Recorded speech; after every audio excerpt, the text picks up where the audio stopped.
I'm talking today with Gideon Rose. Gideon Rose is the editor of Foreign Affairs and a member of the Council on Foreign Relations. Today, we're talking about his book, How Wars End, Why We Always Fight the Last Battle. This was a very good book. It was published in 2010. And I gotta say, I really appreciated the opportunity to have this conversation with Gideon Rose about it. As you'll hear in the audio, it is less of a conversation, and it is more me asking him a series of questions related to the topics in the book. And the topics cover a wide range of wars and conflicts, going back to as early as World War I, all the way up to Afghanistan. We deal a lot with some of the current conflicts and his primary thesis, which he calls the Clausewitzian Challenge, and how the Clausewitzian Challenge plays into the overall idea of how wars end, and even the question of how wars end. You'll see that we then move on to talk about World War II, we get into the Korean War, we get into the Vietnam War, and we get into the Gulf War. We could have gone on for a long, long time. This is an awesome conversation, and I hope it provokes a lot of further discussions, debates, and in general thinking about military history, policy, politics, geopolitics in a serious way. Without further ado, enjoy the interview that I had with Gideon Rose.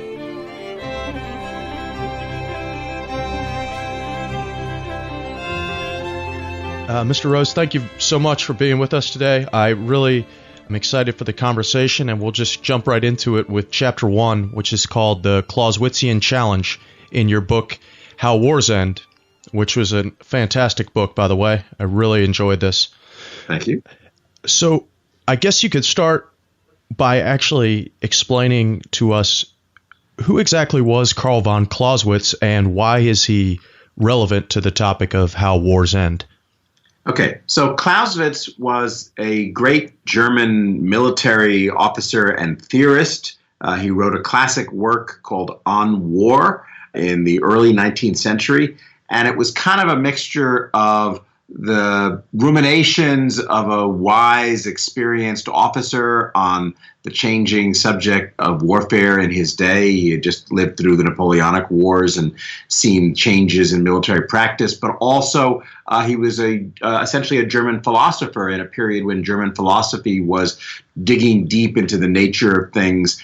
And what he managed to do was come up with a theory of war and a basic sort of framework for understanding the nature of the beast and operating successfully within it. So his book On War, which is unfinished but has some parts, particularly the first chapter of the first book at least, fully done.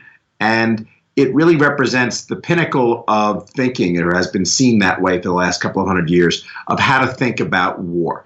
And what Clausewitz basically did was go right to the heart of things and ask, what is war? What is it all about? And how do you operate? And what he basically concluded was that war is a political act using military means. It's an official use of force for political goals that he defined in two different ways. One way, he defined it as an active force designed to get the enemy to do your will. And that is sort of an obvious kind of negative mission, which is essentially to beat up the other guy until he cries uncle and does whatever you want him to do.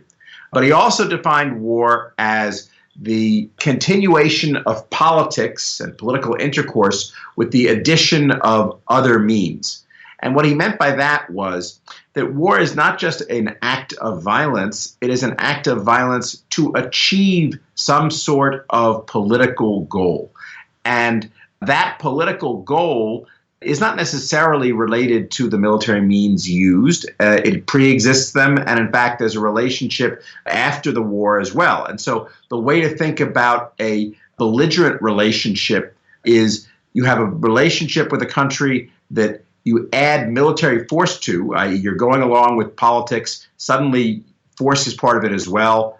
And then at the end of the war, you stop using force and continue the political relationship. So essentially, from a Clausewitzian perspective, On the one hand, war is about coercing the enemy to get him to do your will, but it's also about understanding that there is a purposive nature to war, that it is ultimately a political act, that the force comes in service to that, and that the real dominating logic is ultimately one of politics, that it is a purposive activity designed to achieve goals. You can think of it, I talk about this in the book, as a negative aspect of war and a positive aspect. The negative aspect is the beating up of the other guy, and the positive aspect is the achievement of a certain goal. And the real challenge in war for a supreme commander in a Clausewitzian framework is to somehow combine those two so that you use the military tool to achieve some political end that you have set out in a rational way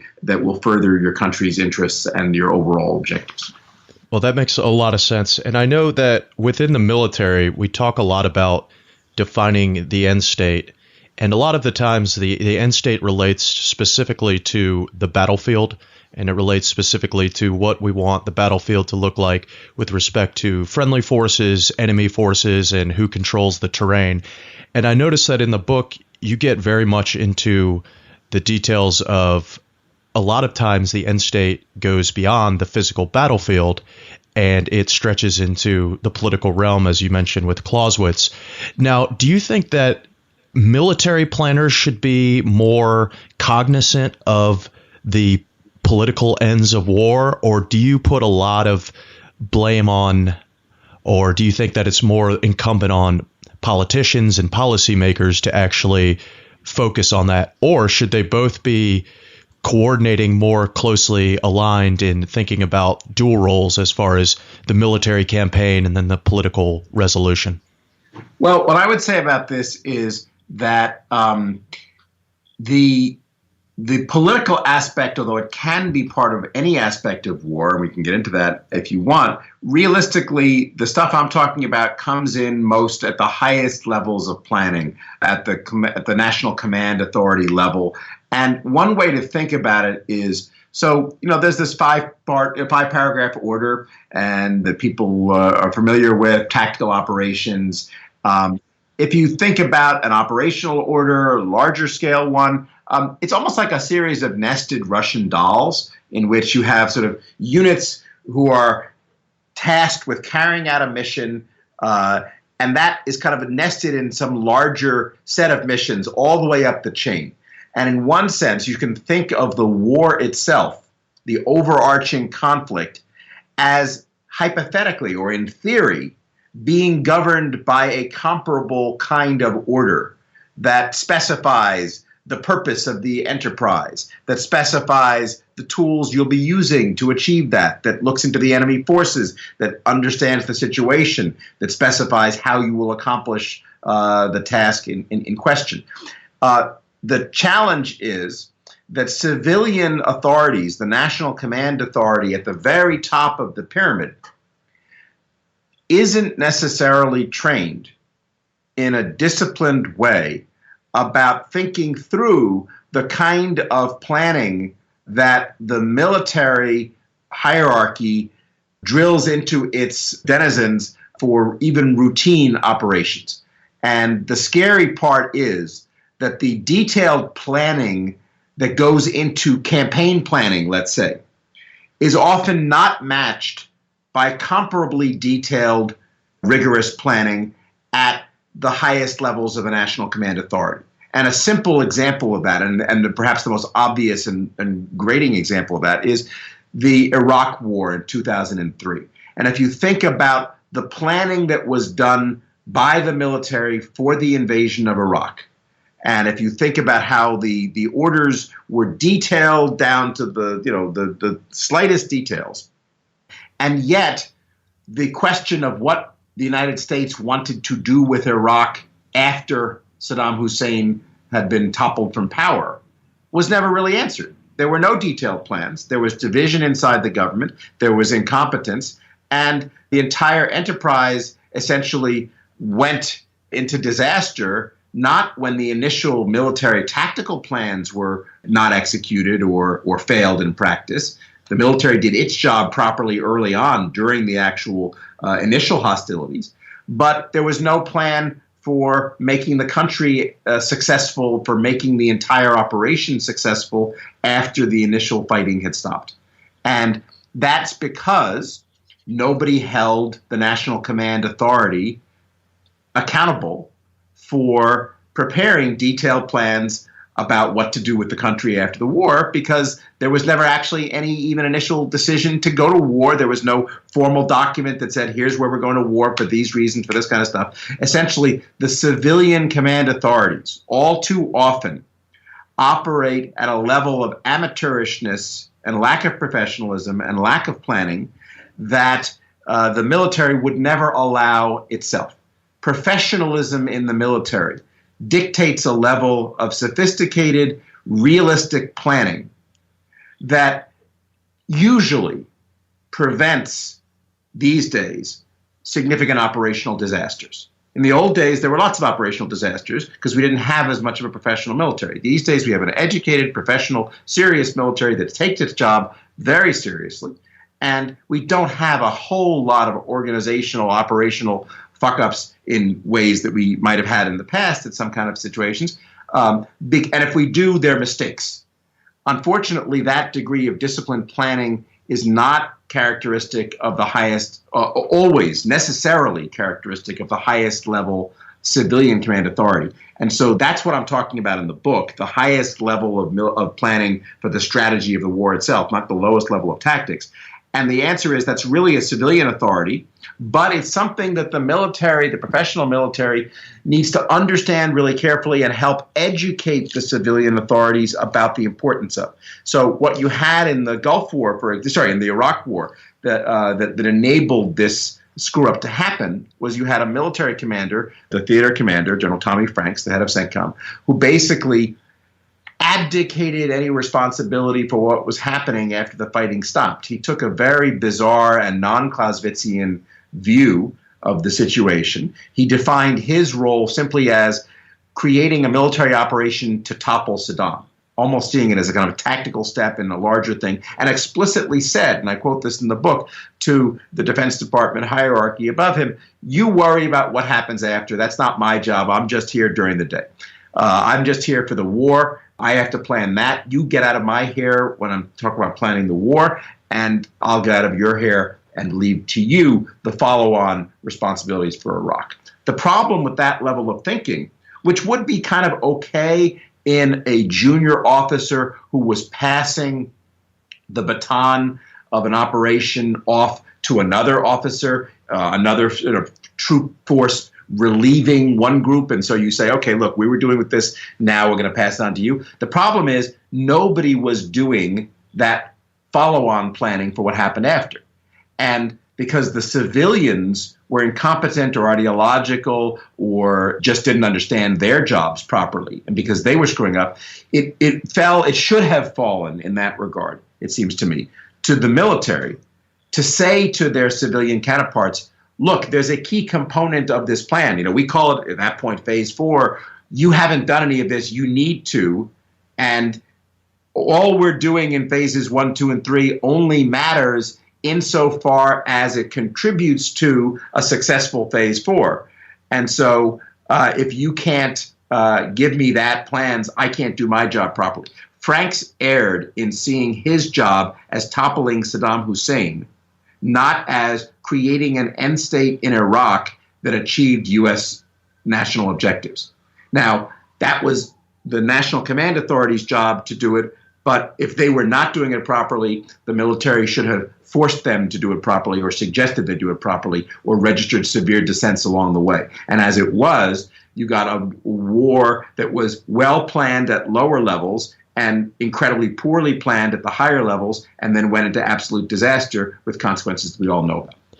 And in the book, I noticed there's not a lot of cases at all where you get into, hey, the military screwed up this campaign or they screwed up this operation. I mean, obviously, with the first Gulf War, you talk about a lot. It took about 100 hours, if I'm not mistaken, for basically Saddam's troops to be routed and removed from Kuwait. Equally, in the second Iraq war in 2003, it didn't take long at all for American troops to be in Baghdad. Obviously, the famous image is them tearing down the statue of Saddam Hussein and basically taking control of the country. But I certainly remember back at that time, there was a lot of questions. And I think a lot of retired military tend to jump into the debates. I know someone like, I'm thinking of General Zinni, who used to be a Marine CENTCOM commander, if I'm not mistaken, was very much critical at the time of the strategy of Donald Rumsfeld, Paul Wolfowitz, in saying, hey, what exactly is the end state in this conflict? How is this war going to end? And I also remember that someone like the Army Chief of Staff, Eric Shinseki, if I'm not mistaken, was also very critical of the number of troops that were in Iraq at the time, saying that the number had to be actually increased by several 100,000 to actually create an environment in which the post-war Iraq political reconstruction could take place. So I guess is that the point is also the military can't do everything. And I know there was actually just a good book that came out by Rosa Brooks called How Everything Became War and the Military Became Everything. And it's fascinating that she kind of makes this point that over the last 15 years, the military has been asked to assume a lot of roles and asked to take on a lot of responsibilities that might have been done by something like the State Department or some other civilian agency. Is your sense that the military should just create the environment in which other civilian agencies can come in and do the work of political reconstruction, and then the military provides some sort of security, and that wasn't exactly the environment as it existed in post-war Iraq? So it's a great question, and there's no simple or easy answer to this, because if war is both political and military, or it involves both goals, and it involves things in both spheres, then it's not possible to separate the two completely. There's what Tommy Franks wanted to do was a very American kind of thing, which is to say, look, it doesn't make any sense to have two different goals and two different sets of authorities and two different command structures, and these things are really incommensurable. So why don't we just split it up and have you civilians decide when we're going to go to war, and then turn things over to us military types to fight the war, and then we'll turn it back over to you at the end after it's been done. Like we're contractors brought in to do the fighting, and then you deal with the other stuff before and after. That's a very kind of common sense attitude, right? It seems like it's a neat division of labor. It seems like it's less messy. The problem is it can't really work because the contractor's job is inherently political, and the details of how they carry it out will affect whether it's done well or properly and whether the building holds up and so forth. And so there's no alternative but to have a collaboration between the military and the civilian National Command Authority, the politics and the aspects of war. At one point, Clausewitz notes that military operations have their own grammar, but not their own logic. And so the question in a democracy of civilian control over the military, it comes down to the question, how much professional autonomy can and should be delegated, and how should the civilian non-professionals who have the authority, both moral and political, but not necessarily the practical knowledge base of detailed military operations, how should they work with military leadership? My own feeling is that this is a question that will never fully be answered easily or successfully. And so the only appropriate response is a kind of ongoing dialogue between the National Command Authority and civilian leadership on the one hand and the military leadership on the other about what you're trying to do and how to try and do it. The best book on this subject is Elliot Cohen's book, Supreme Command, which looks at wartime leadership in democracies and suggests a kind of grueling discussion, as it were, in which the civilians at the top of the pyramid interrogate their military advisors and commanders, not supplementing, not putting their judgment over the military ones, but forcing the military officers to justify their advice, to explain what they want to do and why, and essentially work together, the National Command Authority and the military leadership, to achieve their goals. So it's got to be a combination like that. And I think the question of what role the military officials should play in that, they certainly shouldn't get defensive and resist civilian control, but they also shouldn't be too deferential and simply let stupid civilians who do anything they want without even trying to push back a little bit. There's you mentioned Tony Zinni, who I'm proud to say was a friend of mine and mentor earlier in my career, and I think a great officer. And discussing these kinds of issues with him, he once told me to read a book called Once an Eagle by Anton Myrer. Have you read that, Tim? I have not read all of it. It's a big book. It's a big book, but he did that to impress on me the importance of a military filled with Sam Damons instead of a military filled with Courtney Massengales, and the idea of sort of what your military commander owes to the National Command Authority is not simply deference, but also judgment. And at a certain point, if they're being asked to do things that are completely and totally irresponsible, they have the obligation, I think, to put some questions in the mind of the people giving really stupid or inappropriate orders. As we all know, there's no obligation to carry out an illegal order, and I'm not suggesting that there be any kind of insubordination. But what my work has shown, and I feel embarrassed by this as a civilian defense analyst and sometime player at the NSC in a very minor role, what my research has shown is that the civilians have taken their wartime responsibilities vastly less seriously than the military.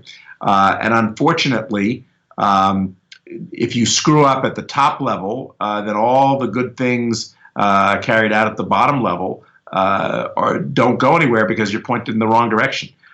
So if you don't have a good strategy and a good route to travel down, then you can have the best cars and you can fuel them with the best gas and you can zip along that road, but you won't get anywhere interesting if you were never originally planning properly. This is really interesting to think about what is the military's role as far as advising, and then obviously what civilian role is to not be deferential and say, well, the commanders on the ground, they've got all the answers, they know what's going on, but to ask all the right questions, to challenge and really be the backstop and make sure that bad ideas aren't being implemented. And yeah, but so this is a good. So let me actually give you an example of how not to behave. There's a guy named Lieutenant Colonel Stephen Peterson was on the military staff that planned the ground campaign of the Iraq War, and in a paper later on, he noted this. Over a month before the war began, this is a quote I begin the book with. Over a month before the war began, the Phase 4 planning group concluded the campaign in Iraq would produce conditions at odds with meeting strategic objectives. They realized that the joint campaign was specifically designed to break all control mechanisms of the Iraqi regime, and that there would be a period following regime collapse in which we could face the greatest danger to our strategic objectives. This assessment described the risk of an influx of terrorists to Iraq, the rise of criminal activity, the probable actions of former regime members, and the loss of control of WMD that was believed to exist. It identified a need to take some specific actions, including planning to control the borders, analyzing what key areas and infrastructure should be immediately protected, and allocating adequate resources to quickly reestablish post-war control throughout Iraq. So this is actually a very, as I would have expected from a professional military planning staff, these are absolutely the right concerns to have had, and of course they proved completely prescient. So you might ask yourself, okay, if this stuff was all identified, why didn't it happen? So they brought these concerns to the attention of senior military leaders, and here's where he continues. But the planners failed to persuade the commanding general and dropped these issues with little resistance. So basically, the planners pointed out that things were about to screw up big time. The commander didn't want to hear it, ignored it. The commander didn't want to pass that on to the civilian command authority above because he didn't feel like it was his problem. And in fact, he retired soon after the war ended. Essentially, you had a Defense Department led by a secretary who didn't believe in the operation in the first place, and so never made plans to have any sort of post-war policy, and a State Department that had been hostile to the operation, but then cut out of planning afterwards because they were perceived as not in sync. And the result was we fought a good war going in, and nobody against a very bad guy, and nobody had any plans for what to do afterwards.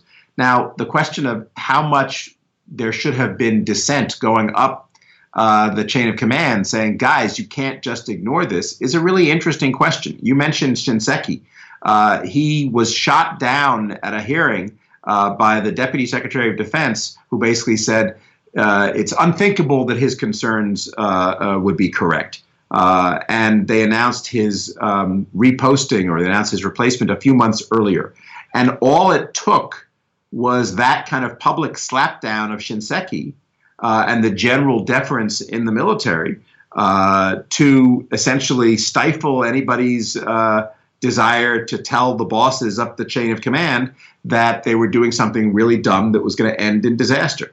I think this is actually a really interesting question because it's really hard to say. I'm not suggesting in any way, shape, or form that the military should be insubordinate or refuse to obey orders or should not listen to its civilian authorities in the United States.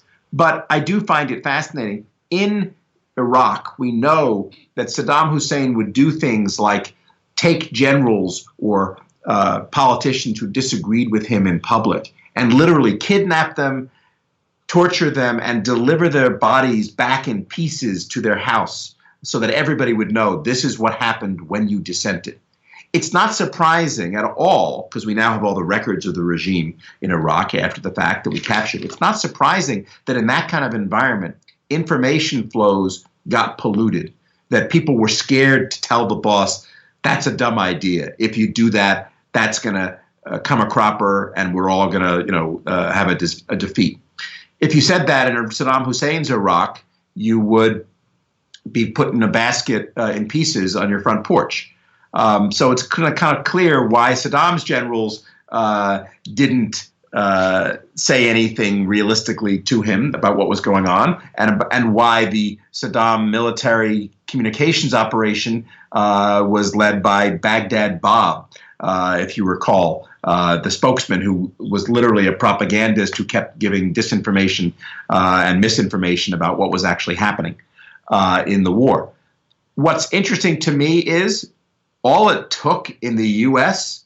for people to shut up and not say anything up the chain and not make any trouble and go along with a terrible plan that came a cropper was being slapped down in public in a hearing and having your announcement replaced a little bit. In other words, Shinseki's humiliation and punishment was enough for everybody else to basically say, well, I don't want any of that, and I'm not going to get out in front of what people are saying. And that was what allowed a poorly executed war plan and a purely executed strategy to lead to absolute complete disaster for the second time in a little over a decade, in a war that we actually fought the combat portions of extremely competently and well.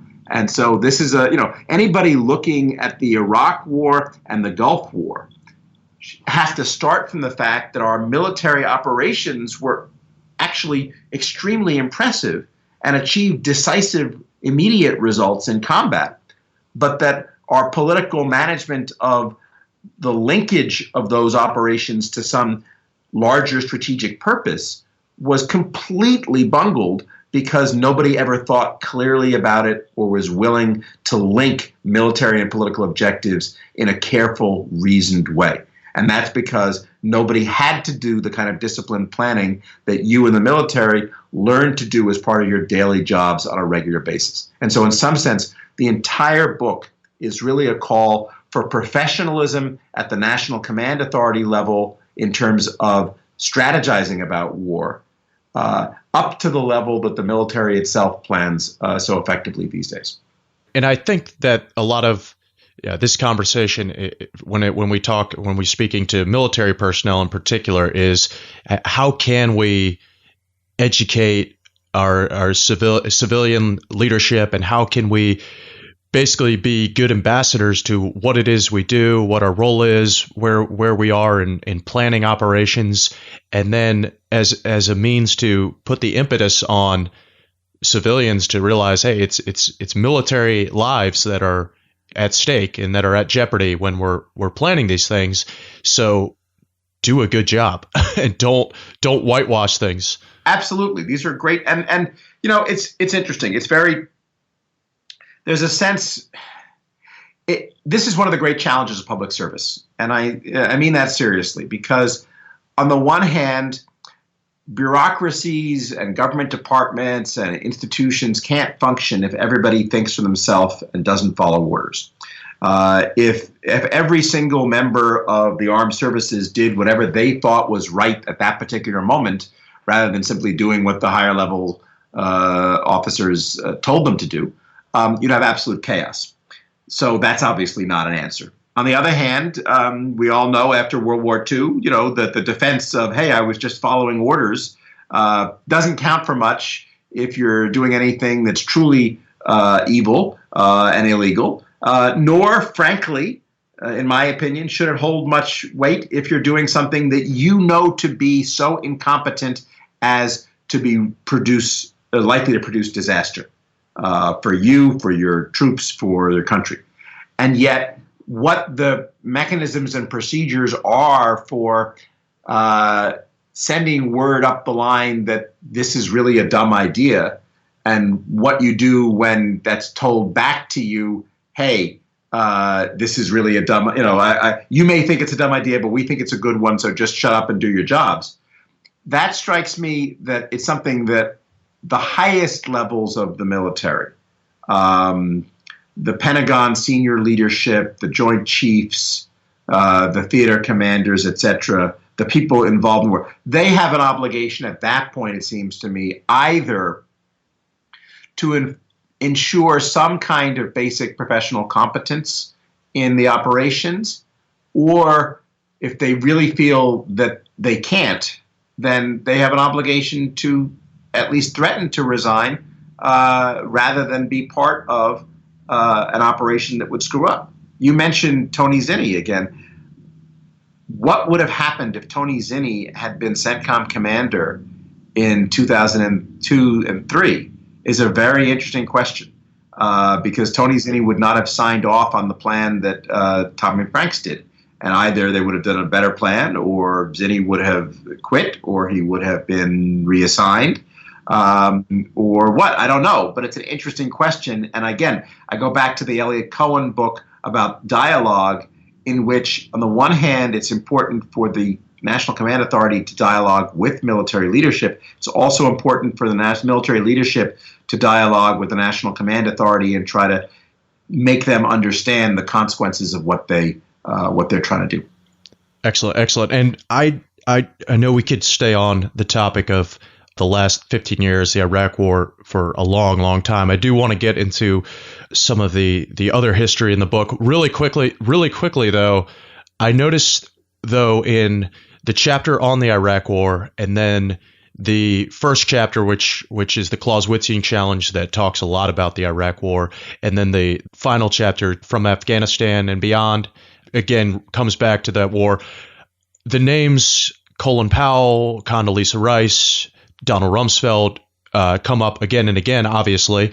One name that's surprisingly absent, and I don't remember reading it, was General Myers, who I guess was the chairman of the Joint Chiefs of Staff from 2001 to 2005. And for those listening, just some general military education. The role of the chairman of the Joint Chiefs of Staff and the Joint Chiefs of Staff in general is to be a military advisor to the commander-in-chief. So at that time, that would have been George W. Bush. Why is he noticeably absent from those discussions that you have in the book? What role was he playing at the time in being an advisor on the military end of things?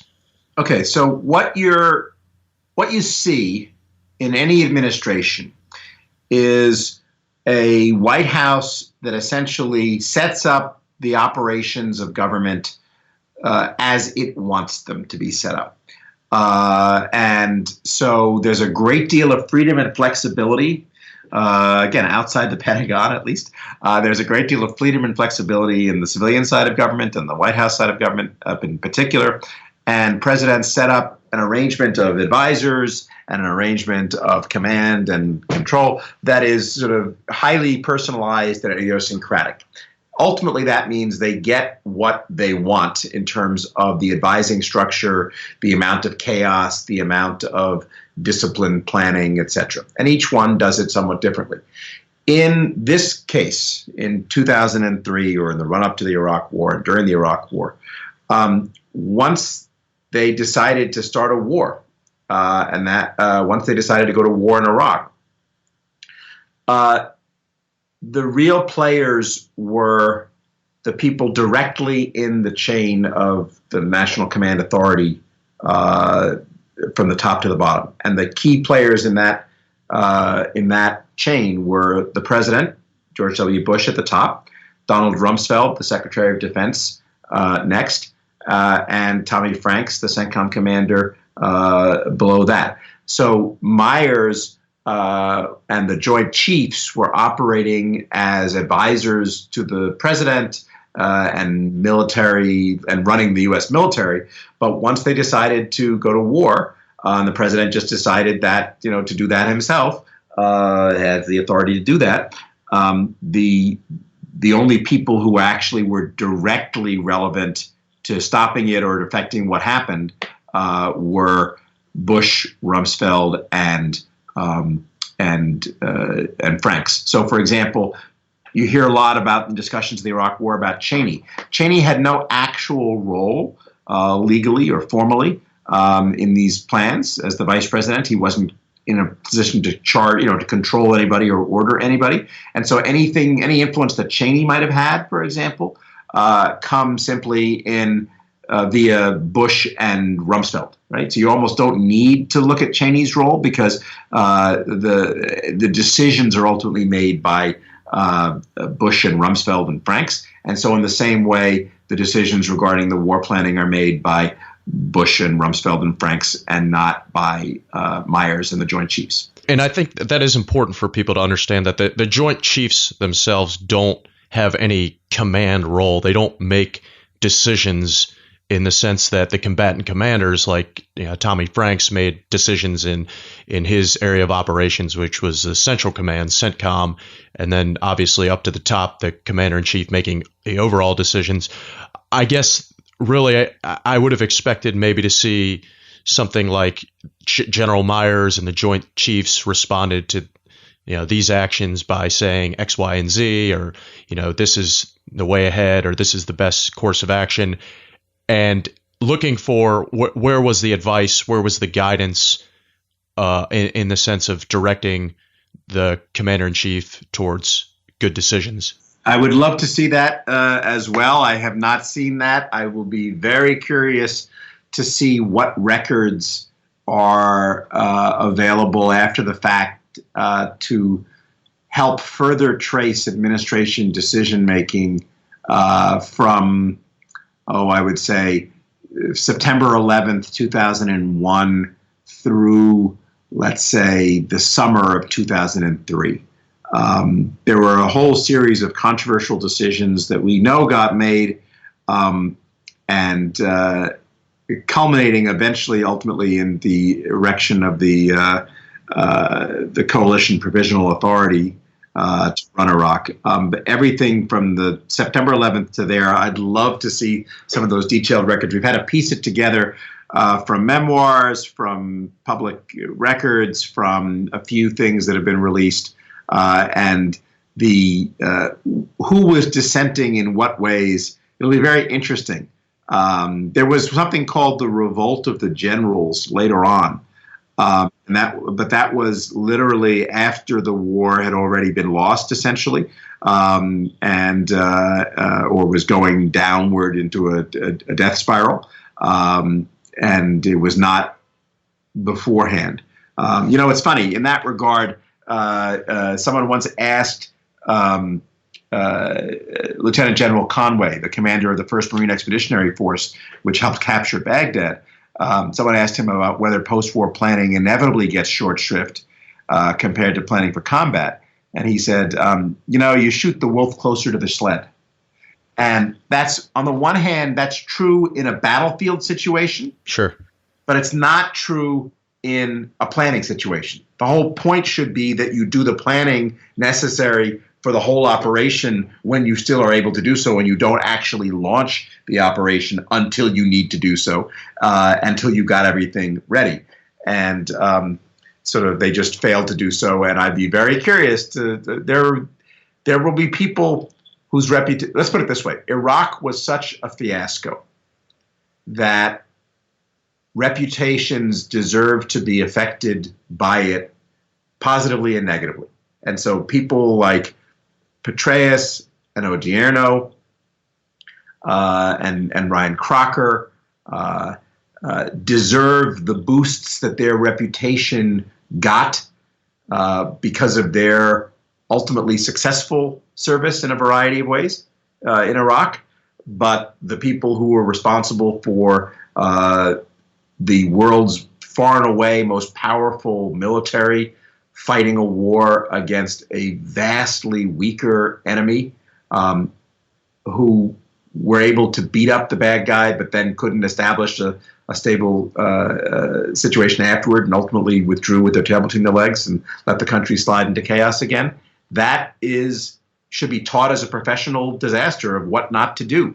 And when we hear the full records about who didn't say anything or who said what but not enough, that should go into their ultimate files in terms of how they acquitted themselves at a time of great national crisis. It's very, very, because again, and I don't take this lightly, because it's very easy to say for people on the outside, oh, someone should have resigned or someone should have spoken up. And it's very difficult to do, especially if your boss is determined and pig-headed, and you might pay consequences for going along with a bad idea. On the other hand, there are some bad ideas, and it's not the ordinary ones, not the routine ones, but there are some bad ideas that are so awful and so clearly going to lead to disaster that there are times when serious professionals should stand up and say, this is going to be a disaster, and I want to go on record saying that, unless we change X, Y, and Z. And you should be embarrassed to go forward with this plan.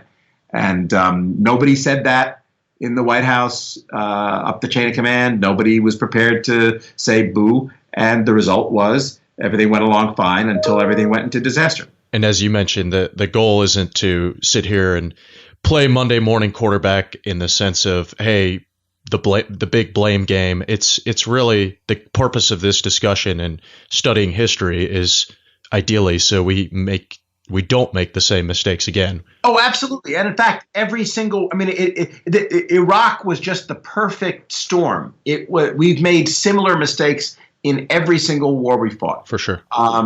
And I mean, the Iraq thing is literally a kind of classic example. Like, if you tried to do everything wrong in terms of planning for the end state, this is what it would look like. And it's a good test case because it shows us if you do everything wrong, you end up with disaster, right? If you run into Libya and topple the government without a plan, you are likely to get disaster. Guess what? You get disaster. But it's important that everybody understand that the goal of this is not to cast blame, but to do things better the next time, right? I had the great opportunity to spend some time a couple of decades ago at the NTC, watching the exercises and taking part in them. And I was, as fun as it was and interesting as it was to do the whole operations, what I was really struck by was the after-action reviews that the observer controllers led. And they were incredibly impressive in literally sort of taking the units through the encounter that had just happened and saying, okay, why did you do this? Why did that work out properly? Okay, at this point, you just did here, you killed your troops. Why did you do that? Okay, you took off your helmet, you were in a chemical weapon zone, you're now dead, right? Why did you do that?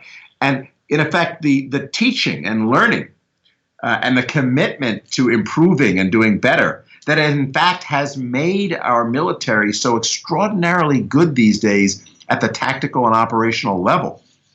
Unfortunately, that commitment to informed learning, rigorous intellectual exchange and discussion is all too often not present at the times when it's most needed, which is at the very highest levels, making decisions about whether to go to war or so in the first place and how to fight it. And the reason is these questions are often very abstract. The answers are usually very unpleasant because they're always lesser evils, and which batch of lesser evils do you want to accept and which trade-offs do you want to accept? No one wants to accept trade-offs. And because power operates this incredibly distorting force, making it very hard for people to tell the boss something the boss doesn't want to hear. And yet, unfortunately, that's often when it's the most necessary to find a way to get through, when the boss has a dumb idea that they aren't fully aware of the consequences that will be. Absolutely. And as someone who's been on the other side of those observer controllers leading the debriefs and the after actions. So you were an observer controller debriefer? I have been before, and I've been on the other side where. Was that fun? It is fun to be on the side where you can look at everything big picture, take notes, and get ready to tell the unit everything they did wrong. And am I wrong to say that inculcates a healthy respect for learning and for doing it better the next time, and that actually really is the highest degree of military professionalism? It is, but the one thing I'll say on that, and this is really for military personnel who are listening, what's important is that the unit who's actually being evaluated has thick skin, and they don't think we are God's gift to the Marine Corps or the Army or whatever, but they're ready to actually take some constructive criticism. And even if you don't agree with it and you think, oh, come on, this guy's wrong, just write it down, take notes, and learn as much as you can, and take that outsider's perspective. And that happens a lot, and it's very rare that a unit is immature to the point where they say, oh, these guys don't know what they're talking about, we're awesome. But when that does happen, that's when the learning that needs to happen doesn't occur. So right. And I guess you could sum up my entire book by saying that unfortunately, not all members of the senior civilian leadership of the country, not all people involved with the National Command Authority, necessarily have gone through that kind of process themselves, approached their planning jobs with the degree of professional respect and due diligence that they should, nor do they necessarily have the humility and willingness to learn and openness to potentially discordant information that is the hallmark of somebody putting together a sensible plan. And so I'm a social scientist by training. I'm a political scientist. And when I started out the project, I thought to myself, well, if there are several wars in which something bad happens, and you can't get this planning thing right, if you screw up the end game, well, if you see several cases where that's happening, I'm a social scientist. My gut assumption is that for a pattern like this to be displayed, there's some larger structural factor causing that pattern, because if it was something simply contingent to each case, then you wouldn't see the pattern recurring so often. That's the way I think as a social scientist. But then I dug into the actual cases, and what I saw was there was no structural barrier to thinking through these questions intelligently. There was no structural barrier to connecting your plans. It was a difficult challenge to link up politics and military. It was a difficult challenge to, as Clausewitz says at one point, where he talks about the end of a war, and he actually has a great quote, and I just want to read it here. He says here, the main lines along which military events progress are political lines that continue throughout the war into the subsequent peace. To bring a war or one of its campaigns to a successful close requires a thorough grasp of national policy. On that level, strategy and policy coalesce. The commander-in-chief is simultaneously a statesman. That's a tough thing to do. It's an inherently difficult challenge, but there's no reason it had to be screwed up so badly in war after war after war. And I concluded after digging into the details of this, which I lay out in the book, that the only reason it actually happened was because the civilian decision makers, sometimes helped by their military advisors, simply did not do the kind of serious planning, humble homework, open-minded and fair-minded assessment of the options, and careful decision-making that they should have done. That this wasn't actually a pattern that was caused by some exogenous force repeating it all the time. It was a series of unforced errors by people who basically could have done better and didn't. And that was what, in some ways, enraged me the most, because it turns out that you can plan better. The questions aren't rocket science.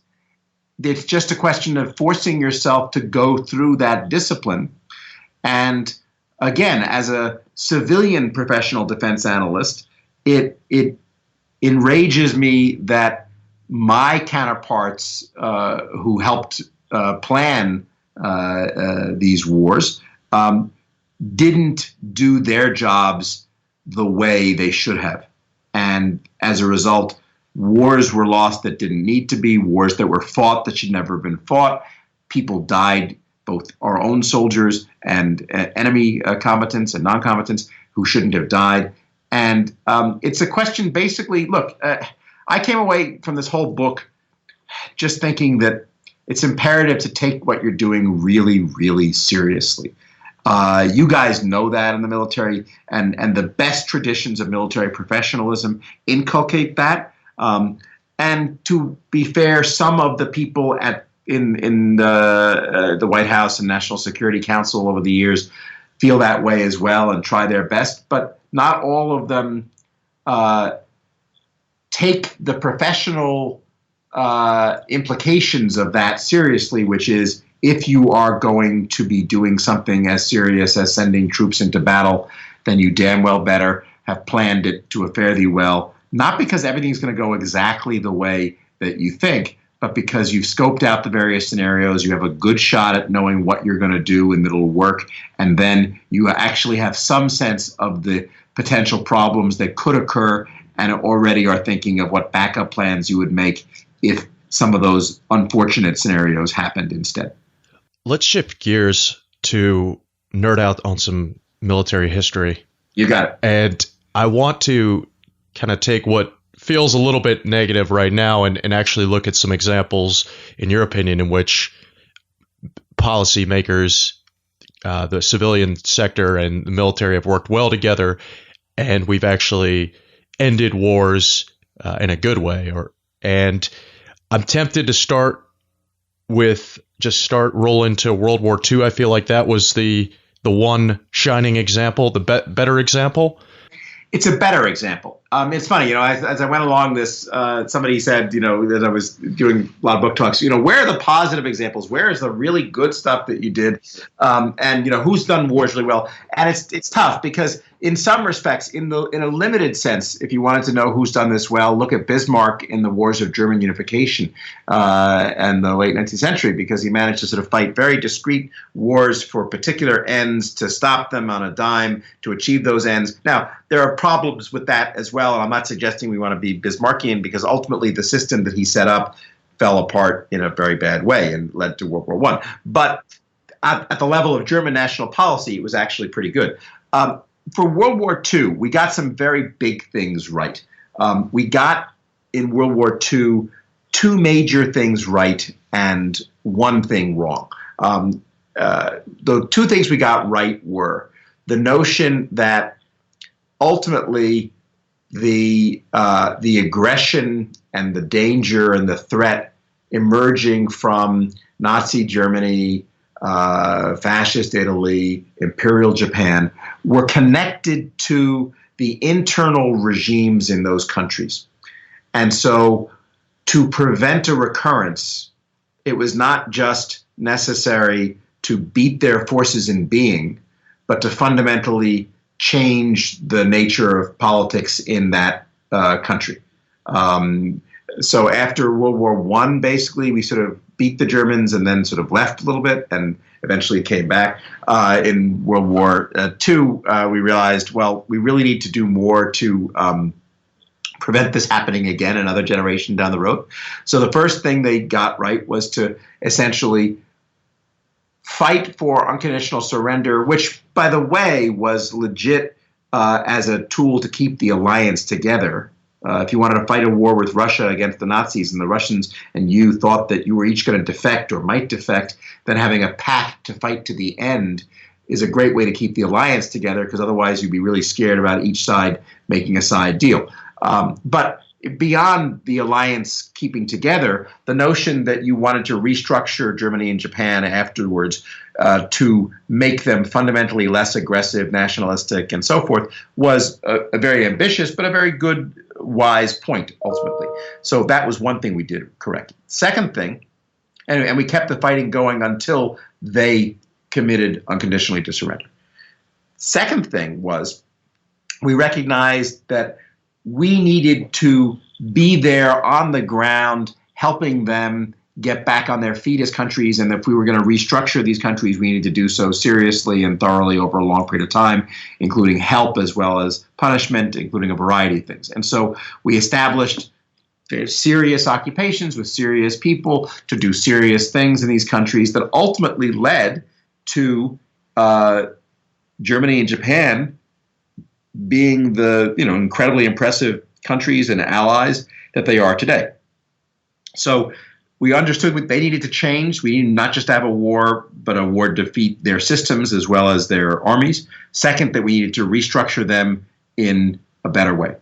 The thing that we didn't, and also as a corollary to that second one, we sort of embedded them in a new system of international relations more generally, the post-war order of where we were going to ally with countries like Germany and Japan actively to prevent a recurrence.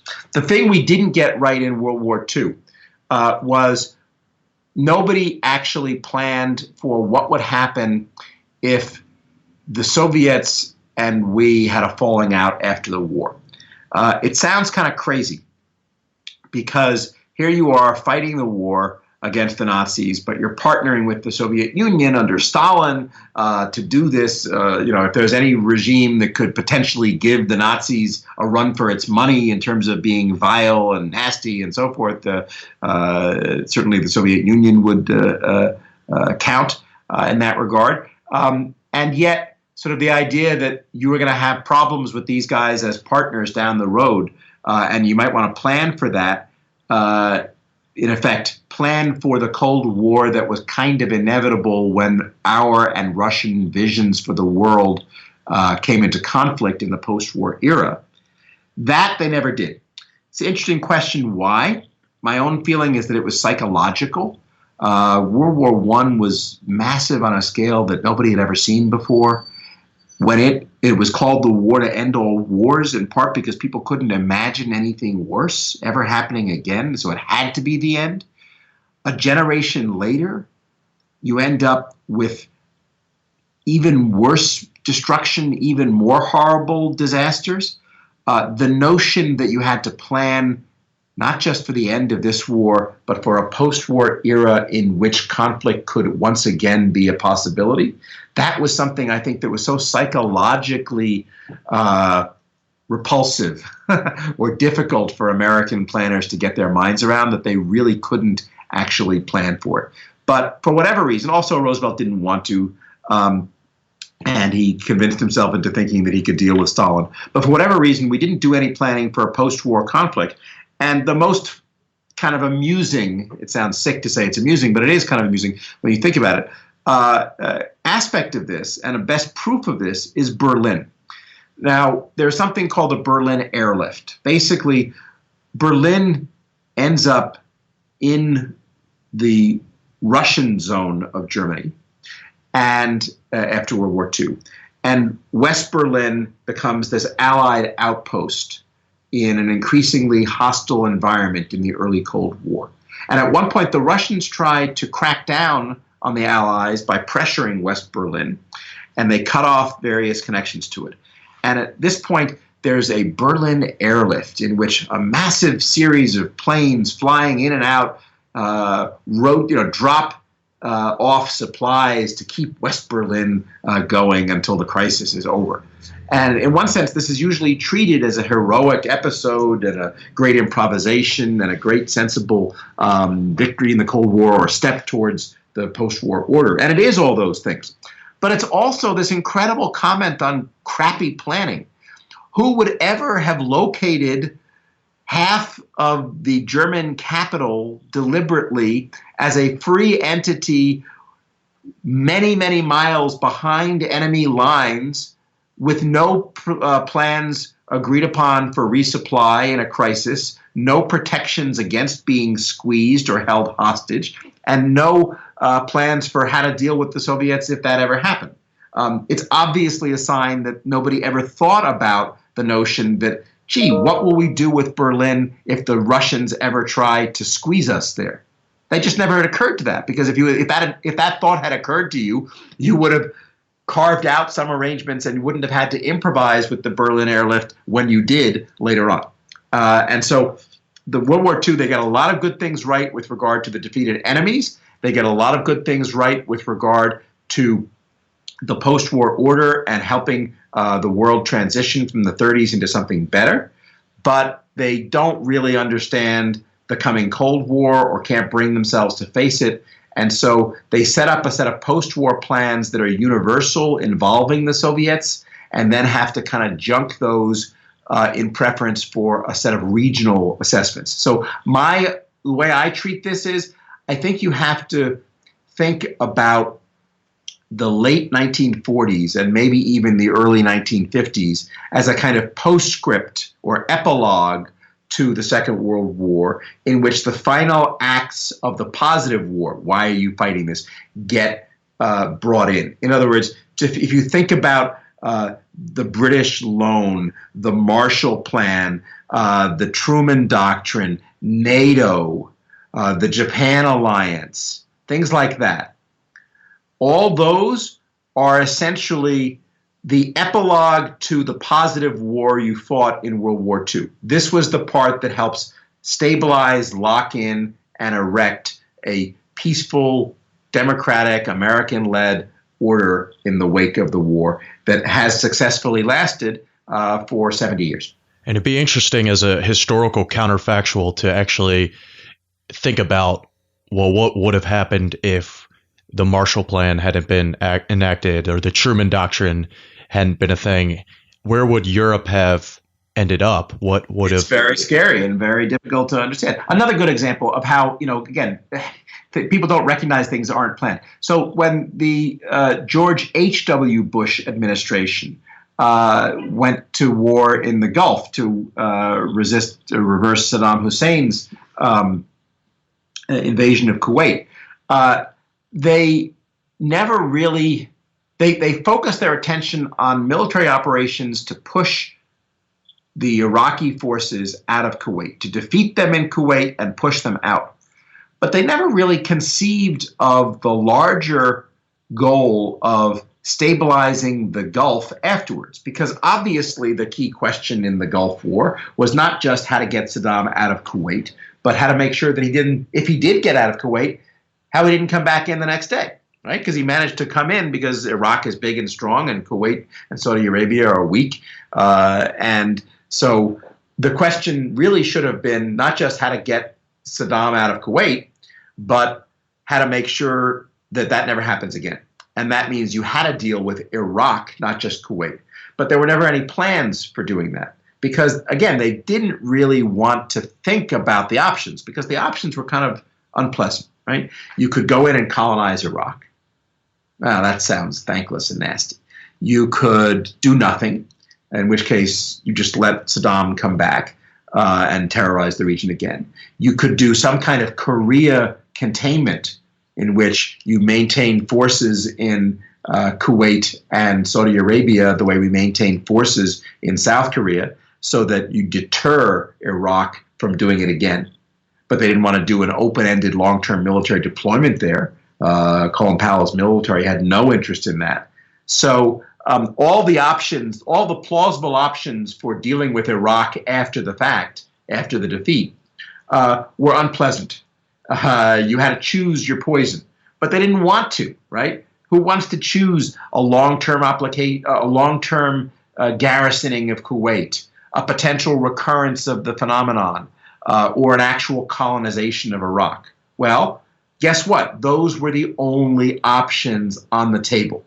And so by not choosing them, by putting their hopes in what was called at that point a mustache, the idea was that in the wake of defeat, a Sunni general would arise through the ranks, topple Saddam, whose credibility would have been hurt by the defeat, and be a good little dictator who would keep Iraq stable but not do crazy things to hurt the region like invade Kuwait. That was the goal. But that was essentially a sort of, I mean, it was an old CIA joke from that era. I remember my buddies in the agency telling me, I can't tell you the last name of the next Iraqi leader, but I can tell you his first name. Oh, what's his first name? General. Right. So, but the reason look, by the way, that possibility was not impossible. And not absurd. Okay. It was not absurd. But let's say it was 10%. Let's say it was a 20% chance, right? I describe it in the book as being the equivalent to an approach shot to a green that's tightly bunkered with some water traps around it and the ball can roll up. You can hit that green. Sure. And sometimes you do if you're lucky with your approach shot.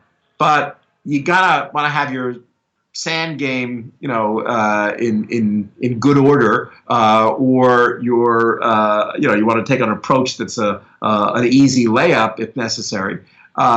These guys looked at that, said, the real options are all unpleasant. We don't want to consider those. Let's hope that our preferred option will occur. And if you laugh, if you say it can't be that simple, they can't possibly have done that. Trust me, that's exactly what they did. I document it in the book. So what happens? Well, the war ends, and the minute they actually have the war ending, they turn around and start to leave. And yet, Saddam has been left in charge in Iraq with no plans for what to do next. Saddam manages to put down rebellions by the Shiites and the Kurds. We go in to protect the Kurds for a little bit on a temporary basis. It ends up being an open-ended involvement for another decade. But we don't do anything about Saddam, and so we back step our way into a Korean-style containment that we could have achieved much more easily and smoothly had we said that's what we're going for in the first place. We end up, at the end of the day, a year or several months, 6 months to a year after the Gulf War, with a Korean-style containment of Iraq, but one that was badly planned, that was costly, that was politically unsustainable, and that ultimately we decide we don't actually like, and we try and change a dozen years later. But that's another example of where even a war that's pretty successful in a lot of respects, they didn't think through the planning elements for how to segue for the long-term stable development. And again, one basic way to think about this is every country needs some sort of political order to be stable. That order can be provided by locals. It can be provided by outsiders. It's got to be provided by somebody. And if you don't know or have a plan for how that order is going to be provided, then the odds are it's going to be contested. And if it's contested, it's the worst possible thing. Then you get a Game of Thrones situation like Syria, in which it's a war of all against all. But essentially, that's why this key kind of thing about planning for the politics. The politics is not just who we want to see in power. It's, is there some kind of plan to provide stable political order so that we can transition out of our role as the military force dominating this country right now and leave behind something that's stable. One of the very good examples of this, by the way, it's relatively minor, but it was done well. So there's a guy named Jim Dobbins, who's a very high-level technocrat. He's been in a number of important jobs in the last 20 years or so. Jim happened to be in charge in many respects from the NSC side on the the civilian side of helping to plan for the operation in Haiti early in the Clinton years. And it was not a particularly big operation, and the whole Haiti policy was pretty much of a joke. And it ultimately didn't do a great deal of good. But segueing, and it ultimately was an unforced entry because there was no actual fighting our way in. But the segueing from the U.S. military operation in Haiti in the early 90s to getting out, the way they set up the steps along the way to get out while leaving something stable behind was actually as good a degree of planning as I know of in that regard for that kind of situation. Interesting. And as you mentioned, so forces never actually entered Haiti, although I know they entered voluntarily. They ultimately got a permissive environment. Okay. So that's is there a book on that topic, Jim Dobbins? Actually, I don't think so. Although Dobbins has done some good stuff at his various RAND things, and you can see, for example, what they've planned for Iraq. There were some plans for Iraq that could have been done better. One way to think about Iraq actually is an interesting counterfactual question: is what if Petraeus and Crocker, the team that was that executed the surge, what if they had been put in charge in Iraq in May 2003? Could you have gotten to something like the place you got in Iraq by, let's say, the end of, by 2010? Could you have gotten there by, right away after 2003 if you had better policies rather than sort of do nothing, back away, let Iraq fall into civil war, and then try and fight your way back in through a counterinsurgency campaign? It's an interesting question. We don't know. But there has been good planning. A lot of the times, by the way, what I'm saying, different audiences hear this kind of stuff in different ways. The people who were involved in the planning processes that I'm talking about obviously would hotly dispute some of the kind of things I'm saying, although I think the facts are against them.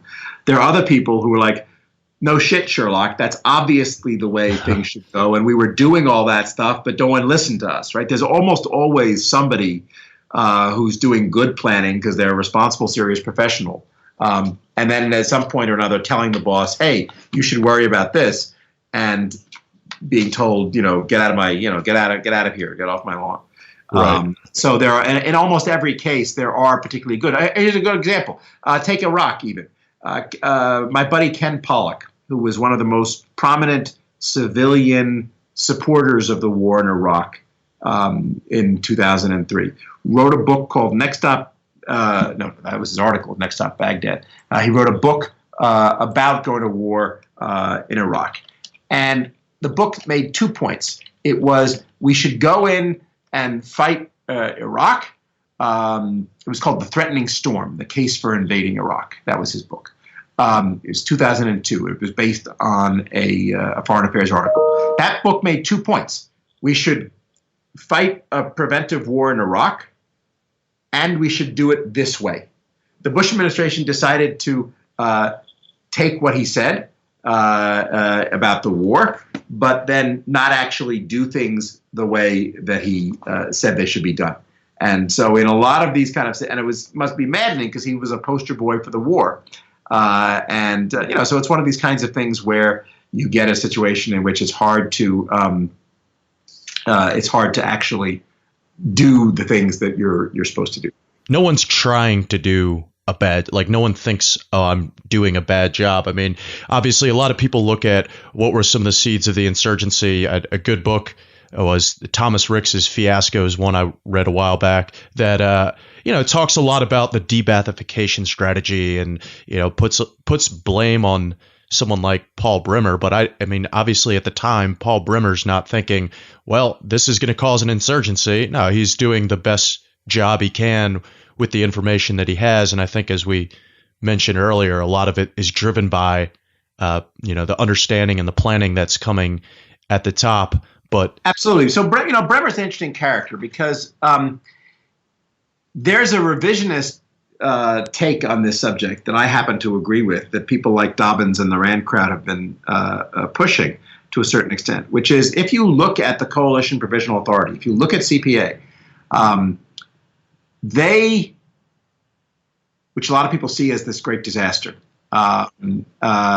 you can make a case that compared to other occupations in other environments, whether it's the Balkans in the 90s, different cases, different countries, you can make a case, a decent case, that the CPA did a decent job. Not a great job. There obviously were a whole lot of silly things that went along with it. There were a whole lot of problems. But you can make a case, and it's a pretty good case, that what screwed up most was not Bremer and the civilians at the CPA, but the absolute failure of the U.S. military to provide security and stability in the country at large. And so I actually think that much of the stuff that is laid at the feet of Bremer actually deserves to be laid at the feet of Rumsfeld and Franks and ultimately Bush. And I'll give you a perfect example of that. The only reason there was a coalition provisional authority in the first place is because after they topple the statue, after Saddam is gone, after we're in charge of Baghdad, the administration wakes up and realizes we have no plan. And the plan that we thought we had is completely overtaken by events, completely inconsistent with the reality of a country that's disintegrating.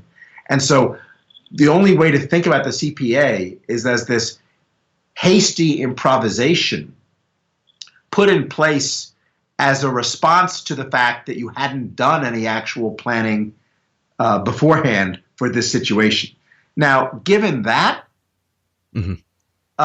yeah, Bremer made a lot of mistakes and made a lot of problems. But the fact is that the big things that screwed Iraq were not Bremer, but the administration's handling of the war. By the time Brenner takes over, things have already been set on a path to disaster because of the poor military planning and the poor transition from wartime to what comes after.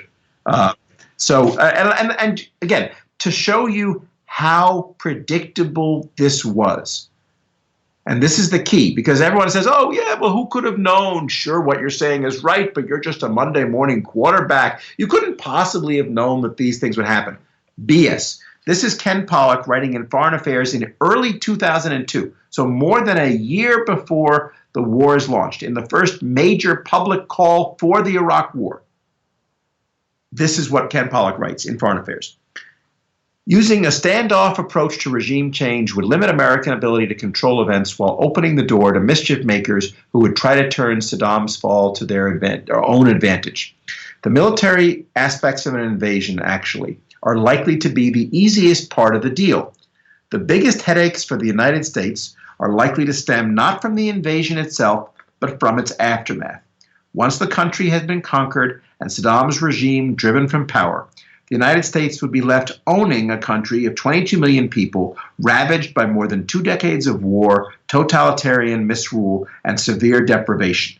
The invaders would get to decide the composition and form of a future Iraqi government, both an opportunity and a burden. It would be up to the United States to make sure that a post-Saddam Iraq did not slip into chaos like Lebanon in the 80s or Afghanistan in the 90s, creating spillover effects in the region and raising the possibility of a new terrorist haven. Well, that's exactly what happened. And it happened because nobody before the Iraq War in the U.S. government at the highest levels took that kind of stuff seriously and didn't plan for it and set in motion exactly the chain of events that were entirely predictable. Same thing happened in Libya.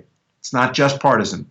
It happened with the Obama administration deciding to go to war, to do enough in Libya to topple the old regime, but never planning for what happened afterwards. That's what happens if you don't plan. And it's if you go back to that sort of 5-paragraph order that people are expected, or the operations orders that you're expected, presumably if you have a giant, there's an old New Yorker cartoon with 2 scientists in front of a blackboard with a whole huge set of equations with a little sort of bracketed area in the middle. And the caption is with a question mark. And the caption is, "This is where a miracle occurs." If your plans, have a sort of big question mark before they get to and this is how the end state occurs, right? Then you don't have a plan. You just failed to do your job. But because everybody sucks up to the boss, and because everybody is caught up in the moment and very ideological and on edge and emotional, and because nobody wants to, be the party pooper, telling people everything's not going to be great, they don't actually do that kind of planning, and the result is it comes to bite you in the ass later on, and that's why you have problems. And these kind of things, again, let me just give one more because it's a classic one that nobody even knows about these days, but it's such a great one.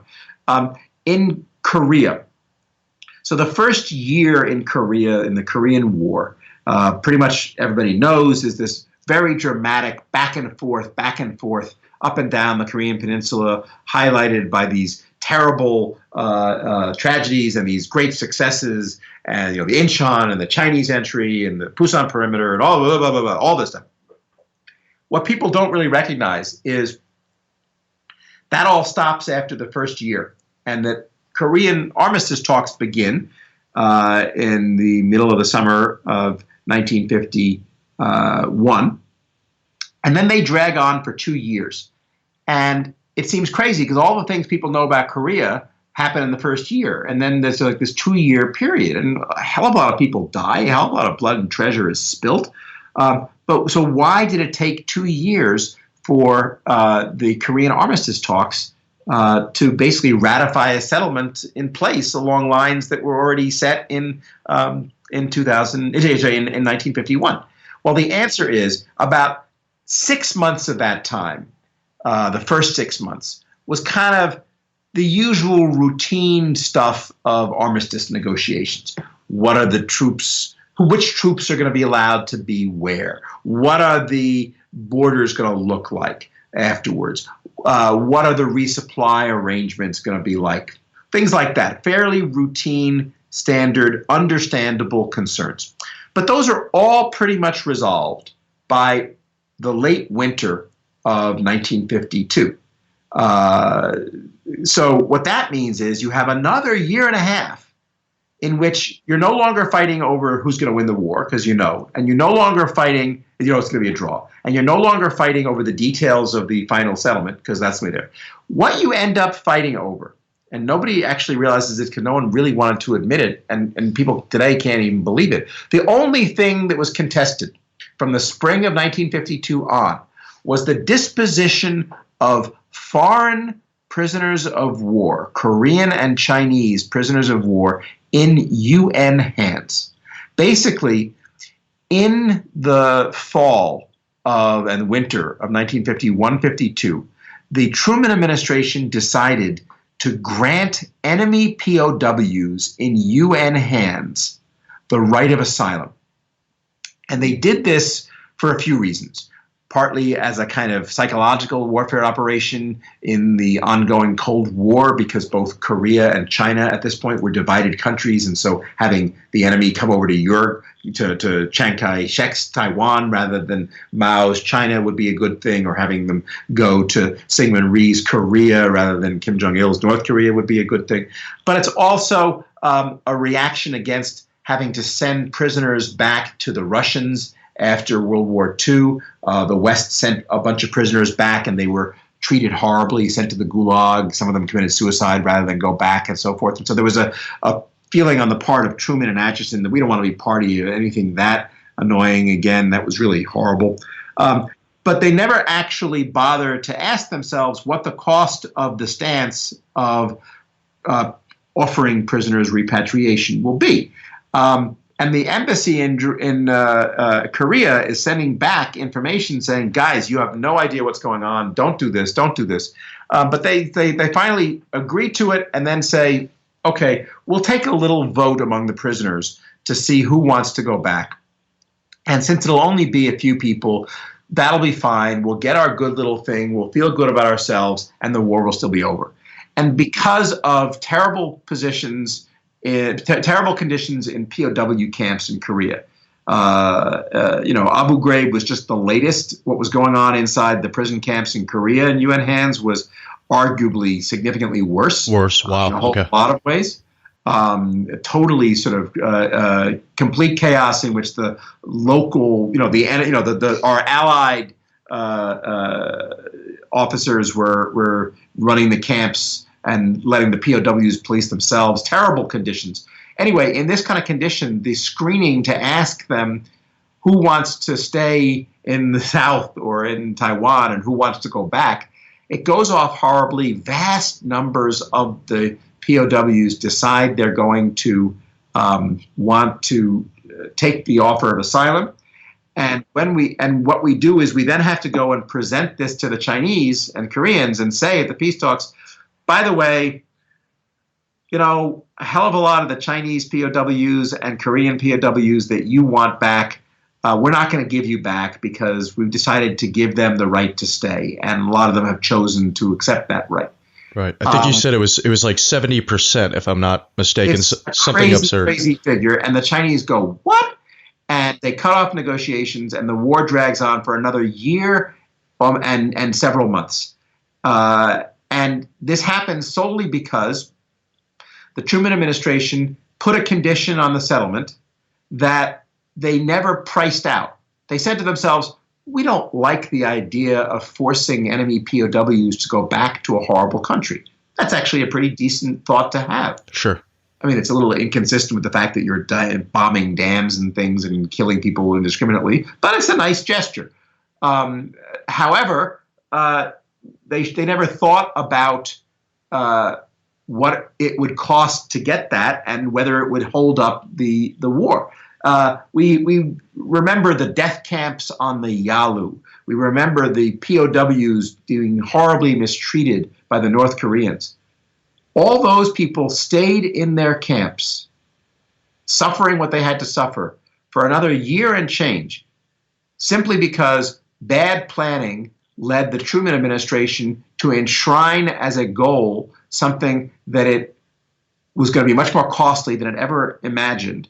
And once it was set as a goal, they felt they couldn't back away from it because it would give the enemy a victory. And that's a classic kind of example that's totally forgotten now. And it's important because when people specify what their war aims are, and when they specify what their objectives are, they often do so in very broad goals and very vague terms, or without ever asking themselves whether it's realistic or plausible. But if you do that, then you set yourself up for being screwed, either when you try to operationalize things and it looks a lot different than you thought, or if you have to come back from your lofty goals to something a lot more practical, but now it looks like you've come down. Again, yet one more example of just the importance of thinking through things before you do them. Essentially, there's an old expression, there are a lot of old cliches, but a classic one is, measure twice, cut once, right? And you'd think that in something like war, you would measure a hell of a lot of times before cutting. And in fact, a lot of times you barely even measure at all. And that's a kind of professional dereliction of duty that that I wrote the book to try to highlight so that it wouldn't happen again the next time around. And I think on the Korean War, it's we were talking again about civilian and military relationships being synchronized in order to make sure that the war aims match each other and that we ultimately achieve what we're trying to achieve. And it seems as almost, I'd wonder as a historical counterfactual, if the relationship had been better between President Truman and General MacArthur, because obviously you have the Pusan perimeter and you have what seems like all of South Korea being lost and American troops being pushed back into this small corner in South Korea. Then that's followed up by the landing in Incheon and eventually the liberation of Seoul. And then what happens is, I guess, General MacArthur, against the wishes of the Truman administration, pushes past the 38th parallel and pushes into North Korea up towards the Yalu River. And correct me if I'm wrong, that's when the Chinese actually get involved in the war. and send troops into the war, and then you have the whole retreat, and then the battles around the Chosin Reservoir. Would the war aim have just been to push the North Koreans back past the 38th parallel had MacArthur never invaded North Korea, and we would have just been fine letting that settlement take place? Or would we have still had the issue of prisoner repatriation? Well, so this is a great question. Basically, MacArthur, this is stuff that it relates to the first year of the war. And MacArthur, the only thing I would take issue with in your treatment is MacArthur didn't disobey orders. He kind of bullied his superiors into giving him doing what he wanted.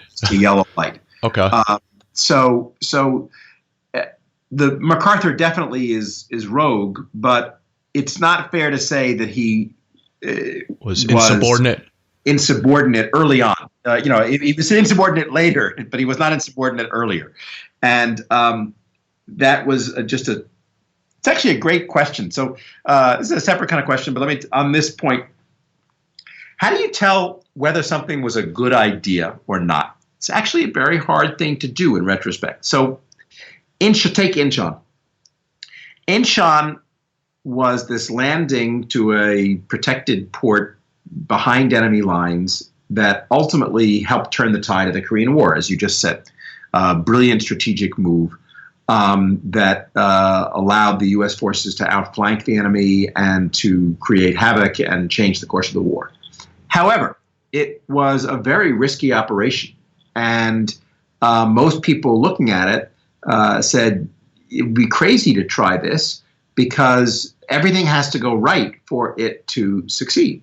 And you'd be an amazing gambler to undertake this. Yeah, there are high returns, but it's there's also a potential for a Gallipoli 2 kind of thing. And MacArthur bullies forward, goes ahead, and it ultimately succeeds. Now, is the lesson from this that he was right and that the naysayers were wrong? Or is the lesson from this that, look, he went and took his salary and bought lottery tickets and then managed to actually win. But this isn't a good financial planning move that you would suggest your soldiers follow themselves. Was Incheon a wise risk or an unwise risk? And the fact that it succeeded isn't necessarily definitive. Because you have to play these things out in different times. Gallipoli might have succeeded in different, if you ran it again as well, and it would have been big there too. But anyway, MacArthur. So in this case, it wasn't affecting the prisoner issue because the military leadership was in favor of trading the prisoners. Once they realized that U.S. prisoners would not be returned until enemy prisoners were returned, the U.S. military leadership changed its position and said, yeah, we're now in favor of repatriation of everybody. And of course, that's exactly what had made us send troops back to the Russians in the first place a few years earlier. The Russians had said, if you don't send back your troops to us, we're not going to send our troops to us. We're not going to send your troops back to you. And, faced with that prospect, we took our prisoners back and sent their prisoners back. So the military had changed its mind. It was favored. This was purely on Acheson and Truman. And what's interesting is Acheson, as Secretary of State, who in effect was the guy who helped Truman make the decision, Acheson was getting reports from his ambassador in South Korea, Muccio, who was actually giving really good information. So it was an internal State Department. This was a case in which the State Department leadership didn't listen to the cautions of its junior people sending word up the chain and failed to plan properly and screwed things up themselves. So in that case, this one's all on the civilians. The military deserves blame for letting the conditions in the prisoner of war camps be horrible. Okay. On the other hand, nobody in the military ever thought to do anything with those camps or cared about them at all. So at least they didn't take any actions based on false information. In other words, the military should never have let the prisoner of war camps in Korea get to the place they got.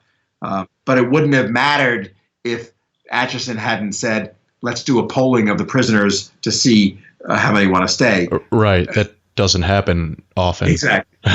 And you do mention in the book that a lot of the military personnel running the camp are people that are getting sent back for various disciplinary reasons. And yeah, I mean, again, bureaucrat. Look, as we all know, bureaucratic politics says that organizations put their best people and most resources to what they consider their core missions. Right? That's combat. Guarding POWs during wartime is not a high level, high prestige, high status position. It should be. MPs should have a serious professional responsibility, and obviously it's important, but obviously the real action is in the war itself. And so you tend to stock the POW camps with officers who are not necessarily the best people. And then you get things like Kojido in Korea and Abu Ghraib in Iraq. And what broke the prisoner logjam? So this gets really crazy. What happens is in the spring of 1953, everything goes along the same. The Eisenhower administration adopts the same policy. In the spring, and then it gets really antsy because it wants to stop the war. In the spring of 1953, Stalin dies unexpectedly. Okay. This ultimately sets in motion events that will help lead to the end of war. The Eisenhower administration sort of tries to threaten the Chinese and others with even potentially leaking that they might use nuclear weapons, although no one really believes this, and it's not clear whether it makes any impact. Then, as they're about to negotiate, the South Korean leader decides to disrupt the peace negotiations by simply unilaterally releasing all the prisoners in his control. All the North Korean prisoners. And this causes an absolute chaos, and everybody is really, really scared. It's as if in the late stages of a comparable incident would be 20 years later in the Vietnam negotiations when President Thieu rejects the deal that Nixon and Kissinger and the North Vietnamese have negotiated in the fall of '72. And so you end up getting a whole other round of the war in the Christmas bombing and so forth with some other operations to bring the South on board and the North on board. So when the South Koreans release the prisoners, we wait and see what's going to happen, and nobody knows, where everyone's very scared.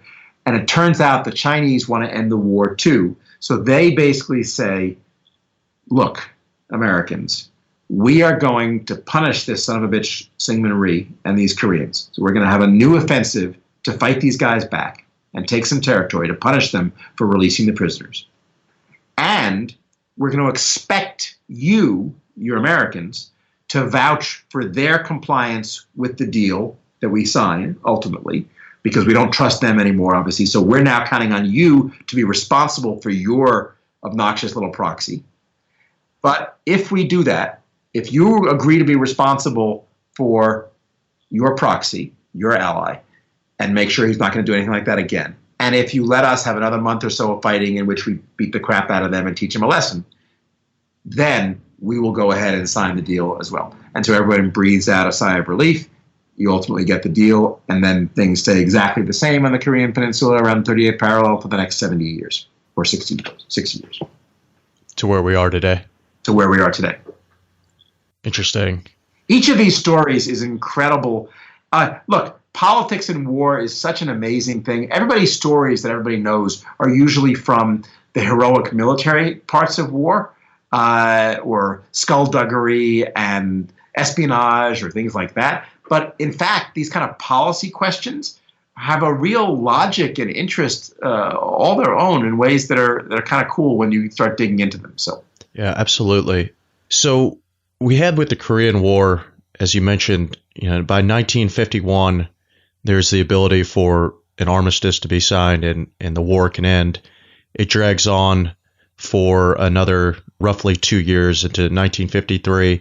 Now, you mentioned Nixon and you mentioned Vietnam, and I think kind of with that model of the Korea War, it's probably a good idea to transition into thinking about a similar situation in Vietnam that you bring up. That is, people have wondered why what happened in 1973 with the agreement that was signed, why that couldn't have occurred in 1969 as well, why the fighting had to last as long as it did, in this case, another 4 years before ultimately it stopped and America was out of South Vietnam entirely. I think it's actually pretty simple. I have a take on this that isn't universally accepted, but strikes me as being pretty clear.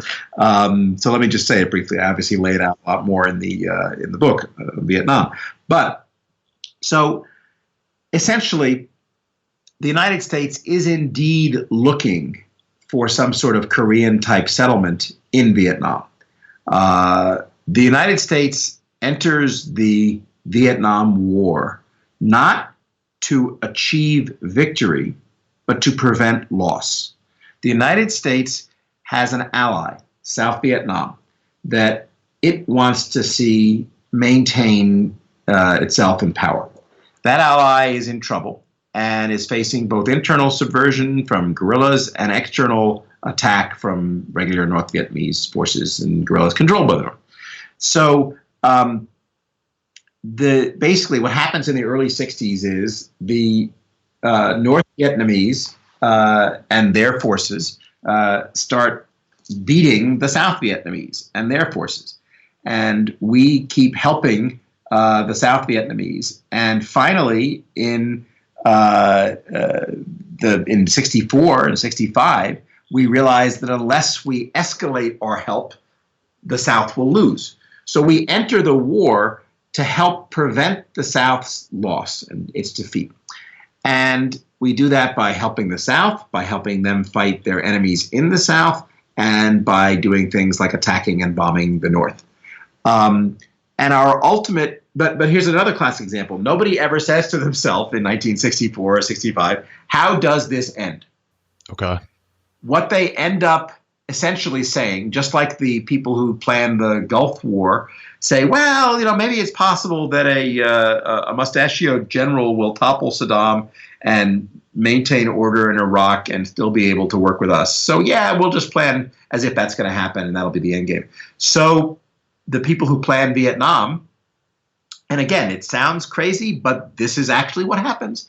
They say to themselves, okay, well, look, if we demonstrate that we are going to be backing the South Vietnamese government, and if we help them fight their war against these poor peasants, guerrillas, and this battered North Vietnamese army, surely our enemies will realize that they can't win, and they will just stop trying and give up and allow South Vietnam to stay non-communist. That literally is the entire plan. We will fight and defend and punish the other guys with some bombing until eventually they decide, you know what, we don't really care about this that much. We're not really interested. We're just going to give up and let them have the South. So it's almost like a war of attrition, basically. It's a war of attrition. Who's going to give up first? Better than a plan, as the classic saying goes. And of course, the problem with this is it turns out that the North Vietnamese and the communists and the locals care a hell of a lot more about taking South Vietnam than we care about stopping them from taking it. And at some point, if you're providing the help for a weaker ally against a stronger enemy, and the whole reason you're providing it is because without you, that ally would have lost to that enemy, then unless you have some logic for changing the dynamic over time, and unless they just get tired and go away, then essentially what you have is a recipe for an ongoing stalemate in which you're doing just enough to avoid losing, but you have no real way of coercing victory. And that's what happens in Vietnam. And so ultimately, we try this until several years in, We are the ones who decide, you know what, this is a royal pain, it's costing too much, it's taking too much blood and treasure, we're going to walk out.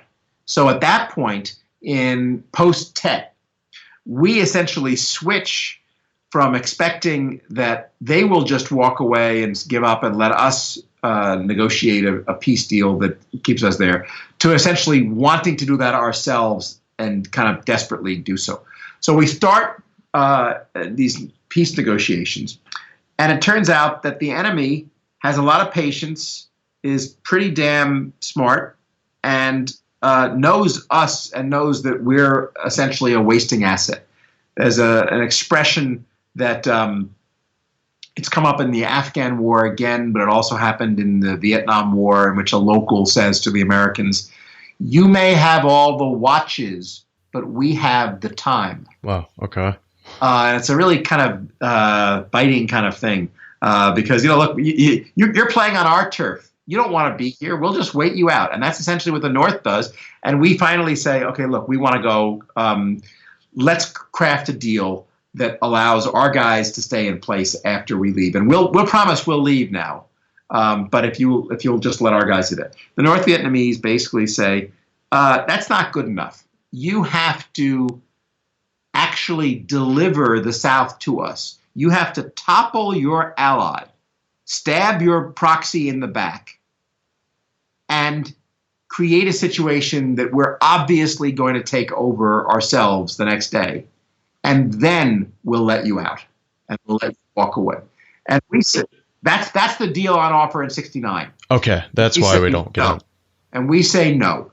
And essentially the next 4 years are the Nixon administration saying, shit, we want to have this deal back, or something. We want to have a deal, but we can't stay too long because the public is getting really upset with this. So they start withdrawals, and of course, the minute withdrawals start, the North Vietnamese realize that our position is even weaker because we're going to have fewer and fewer forces on the ground. And so they decide to wait us out even more and keep trying. And eventually, through a combination of very tricky things in 73, where it starts, the negotiations really happen in 72, and they're locked into place, and they come into place in 73. We craft a deal in which the United States walks out rather than running out with its tail between their heads, and it walks out under peace without being under fire. It manages to extricate itself and get its prisoners of war back, and it doesn't have to topple the South Vietnamese regime on the way out.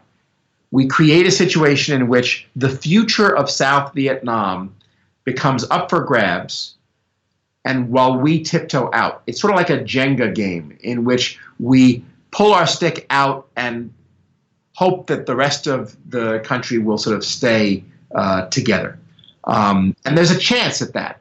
And then what happens is ultimately the North Vietnamese attack, the South collapse, we don't provide more help, and it all ultimately collapses into a complete North Vietnamese victory. And you mentioned that, as you can hear in the White House tapes, that Nixon and Kissinger actually ruminated on this whole idea, and they had the sense that South Vietnam would eventually collapse, but what really it seems like they were trying to do was buy some time, that it wouldn't look like it collapsed under their watch. So I think that's true. That's a little bit not all unfair. Okay. In the sense that's a cynic's view of what they were doing. Okay. Well, I did read Rick Perlstein's book Nixon Land, so maybe that's where. Well, I think he's a bit extreme in that, because my reading of the situation is they honestly did want the South to continue as an independent country. Okay. They thought that it might. They thought it had a chance.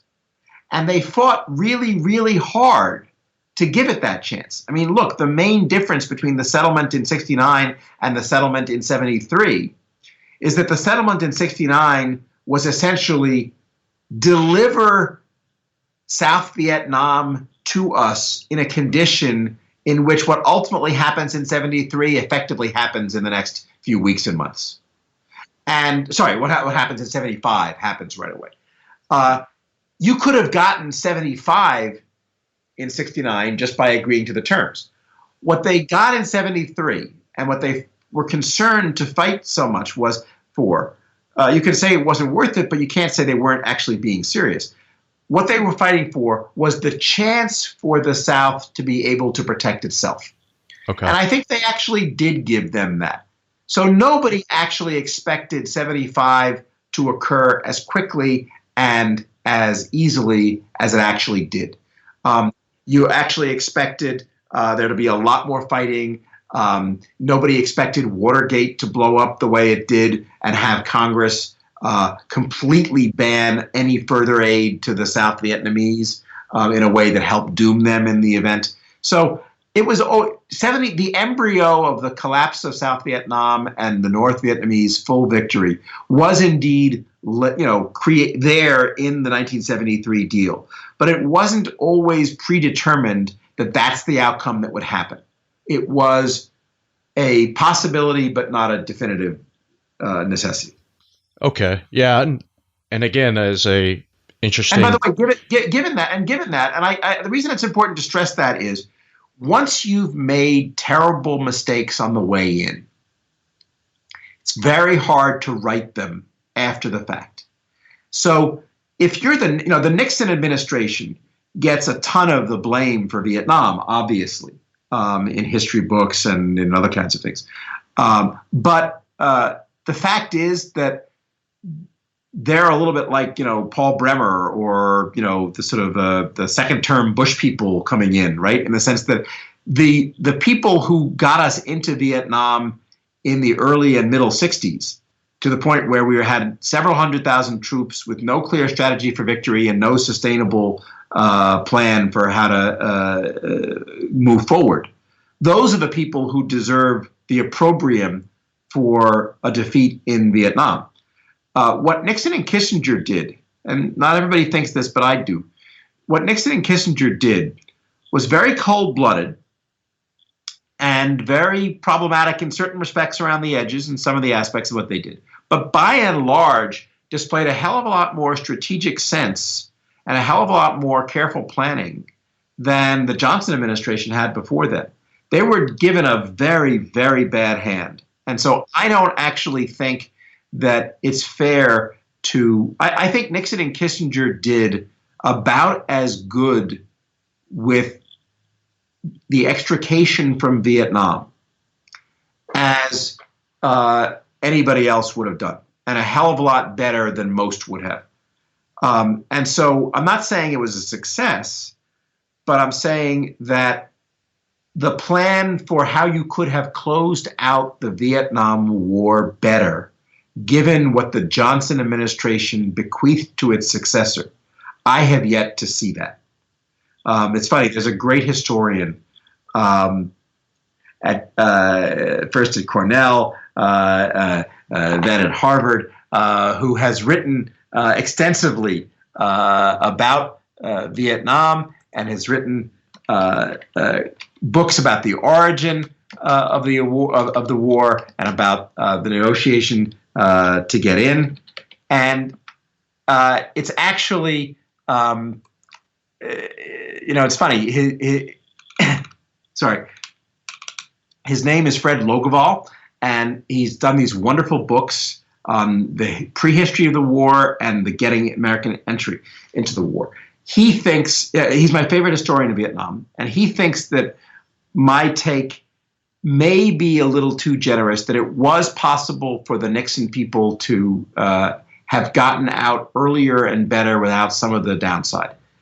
It's possible, and I would be very interested. I've told him I want him to write a third volume in his Vietnam trilogy, having done the precursor to the war and the American entry. I'd love him to do a third book on the American withdrawal, because the case that he makes is legit, that it could be made.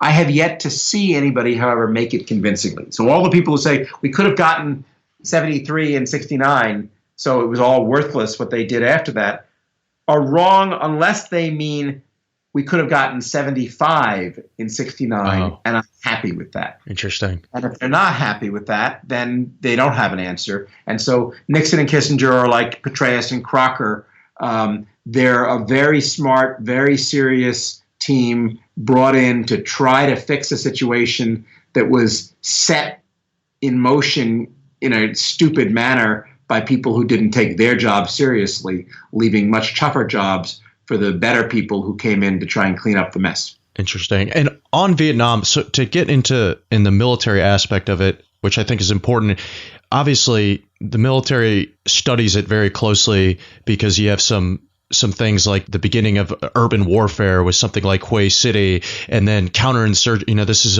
one of the first big American counterinsurgency campaigns. And you touch on that a little bit in the book. Can you tell us just about the Vietnamization strategy? Because it looks like at one point you mentioned in the book there was a divergence between Kissinger and Nixon over the counterinsurgency approach to the war. Yeah, there's a lot of really interesting stuff about this. So not only is there a difference in whether you wanted to go full-scale counterinsurgency, which of course is sort of, as we know from Afghanistan and Iraq, a very expensive and difficult and time-consuming project. Sure. But also the question of there can be improvement in tactics and even sort of operational strategy that can make improvements, but those improvements won't necessarily last if the broader preconditions for stability aren't there. So if you think about the surge, we did create stability or help create stability in Iraq, but we didn't have a larger strategy for locking that in and making sure it stayed on track. And so when we left, the accomplishments that the surge and recent strategy had gained largely dissipated. So in the same way, I would say there's been some discussion in the military about how Creighton Abrams and the later stages of the Vietnam War were fought better. Louis Sorley did a good book called A Better War. Mark Moyer has done some stuff on this. But the fact is, the stuff in the later years of Vietnam that has been touted as better was indeed better and was indeed good, but it wasn't good enough to essentially figure out how to keep South Vietnam in power if we didn't want to keep them there and the North was determined to knock them out. So nothing that the military learned on the ground in Vietnam by itself was enough to change the basic problem of we didn't really have a strategy for dealing with a situation where the local forces were stronger on our enemy's side than they are on our side. I mean, think about it that way. If you're engaged in somebody else's civil war, or if you're fighting belligerents who have other enemies, right? Like if the guys you're allied with are just fundamentally weaker than their opponents, you kind of have to have a plan for that, right? If you think about Syria, there are some allies, some proxies, some rebels that the United States likes in Syria. They're good guys. They say they want things we want, and they're prepared to fight for it. But the problem is there are only about 10 of them, or 1,000 of them, or not much more, right? And so all the other parties in the Syrian civil war are better equipped, more passionate, fundamentally more enthused with their cause, and want nothing to do with any of the things we want in Syria. And so the problem you have in that situation is, well, if the only guys who agree with you are kind of weak and their opponents are strong, how are you going to transform that situation in the long term? Are you going to just go there, do it yourself, and sit on the situation until your guys are stronger? If not, how are you just going to fight forever to hold your guys up until the other guys just give up and go away? And if so, do you have a sustainability plan for that?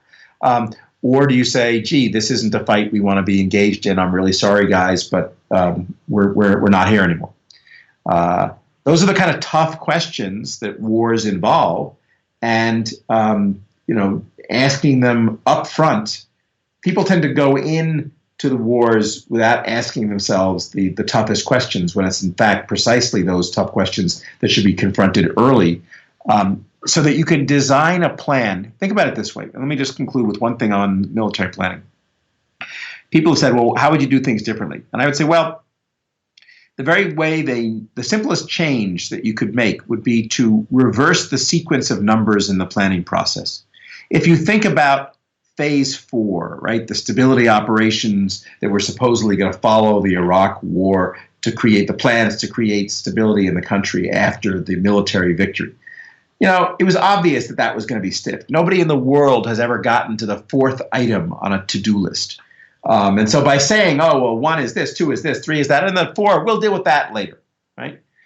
But the problem with that is then you don't deal with it at all, or you deal with it in circumstances that are already sort of screwed up. The way to think about it is to think about a stable end state as 1 and have the whole thing be like a launch for a missile or a D-Day or something like that. If you think of the pre-planning as 4 and the early operations as 2 and the closing out operations as 3 and the early operations as 4, planning is 4 and the early operations is 3 and the closing out of the war is 2 and 1 is the erection of the new Iraq that's going to be stable by itself without your ongoing involvement. Well, then it's pretty clear to see that you could only judge the success of 4, 3, and 2 insofar as they lead to 1, right? If you don't have a plan for that last part, then you can't judge the earlier parts successfully. And so the simplest thing that I would suggest is for people to start with the end game and reverse engineer the outcome that they want.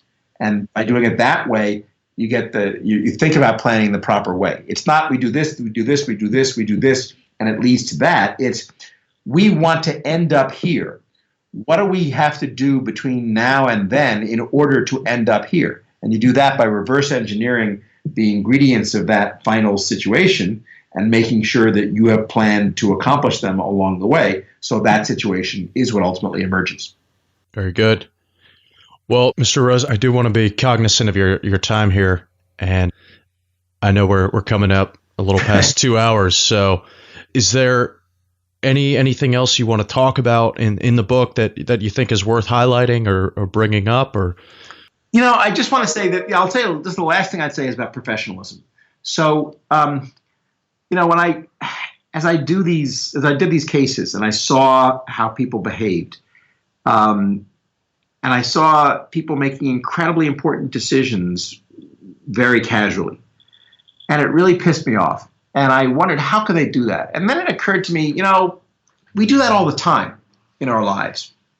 People know how to lose weight. You don't eat that much. You exercise, things like that. And yet we buy, as a country, millions and millions of crazy fad diets just so we can look good at the beach. There's a lot of research that shows if you have your money in broad index funds with low costs and you leave them there over a long period of time, you can make money in the stock market. Not a huge amount, not a killing, but the stock market gradually goes up. And if you have low costs, diversified investments, and you leave them there for a long time, then things do pretty well. But the vast majority of people don't do stuff like that. They, hear from their brother-in-law, or they watch Jim Cramer, or they get some kind of, idea in their head about some crazy company, and they go in and they put money on it, and then it goes away. So people make crazy kind of half-assed, lackadaisical, unprofessional decisions all the time. So it shouldn't in some ways surprise us that they do this about war as well. But the reason it should surprise us is they're not acting in their professional roles the right way. We are not, policymakers at the White House are not akin, or should not be akin to, some guy investing with his brother-in-law. They should be akin to your broker who has a fiduciary responsibility to you to do it properly.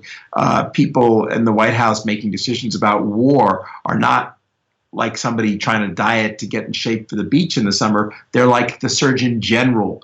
And so what can save us from all of this, and what your troops can live up to themselves in their jobs, even at a much lower level, is professional responsibility, understanding why professional norms and practices and rules and training are the way they are, what's behind them, and living up to them in the status of true professionals. We have essentially run too many wars at the highest level amateurishly, and there's no reason that has to be the case. And as a civilian, the idea that civilian necessarily equates with amateur is not something that I accept. There is a professional discipline to defense planning that can be done by civilians, by military officers, by anybody. There can be intellectual rigor applied to the conduct of war and strategic thought and planning for foreign policy and national security that can be carried out by civilians as well as people inside the armed services or the intelligence community or civil servants. So what's really bad is not civilian control or civilian screw-ups or mistakes. What's bad is not living up to the professional responsibility that people in senior positions in government should have. And all the answer is contained in the professional training that we all receive or should receive, and just simply following that training properly, even when one gets into a really high level in difficult situations, is a way to guard against the failures that have so often occurred when people basically just acted on their gut without using their brains. Excellent. Excellent. And again, this audio is going to be, it's tailored towards military, but at the same time, it's definitely going to be available to everyone, the public at large. And I hope a lot of civilians will listen to it and hear, that responsibility in the sense of, hey, the more you know, the more you learn about history and the way the military operates, the better, because ultimately it's everyone who's got a consent in our form of government, which ultimately decides the fate of so many people's lives in military operations. Yep. With that being said, I do appreciate your time, and I want to give you an opportunity now to let us know what work you've got going on and make a plug for the book and anything else. These days, I'm not doing all that much original work just because I'm of my own, because I'm involved in running foreign affairs. But I will say that, we try to take some of this kind of logic of professional best practices and apply them in foreign affairs throughout all our articles. So if you want to continue, if you found this at all interesting and you want to continue these discussions, read Foreign Affairs, read foreignaffairs.com, where we have daily content that's not in the magazine, and follow the discussion about these kinds of issues. And the more discussion there is, I was taught by very serious professors and mentors that there was absolutely no reason why physical violence, the use of force, especially for political purposes, could not be married to the highest degree of intellectual rigor and mental acuity. And in fact, to do anything less is to be a thug or a bully or just dangerous.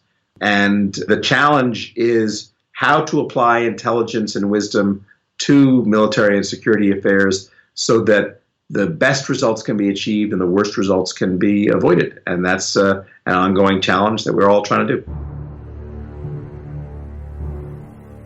That was a great interview. Many thanks to Gideon Rose for joining me and giving me the opportunity to pick his brain about his book, How Wars End. For more information on the book, for more information on Gideon Rose, the website professionalmilitαρyeducation.com. That's professionalmilitαρyeducation.com. We'll have additional notes, resources, and links to some of the other articles and books that were discussed in the conversation today. If you like this conversation, be sure to subscribe in iTunes, as I will have further conversations, including one coming up with Joby Warwick, a author and writer at the Washington Post, wrote a book called Black Flags, The Rise of ISIS, and I'm excited that that is the topic we'll be talking about, his book and the rise of ISIS. So without further ado, many thanks for listening, and I hope you will be able to listen to some other great conversations as I have them in the future.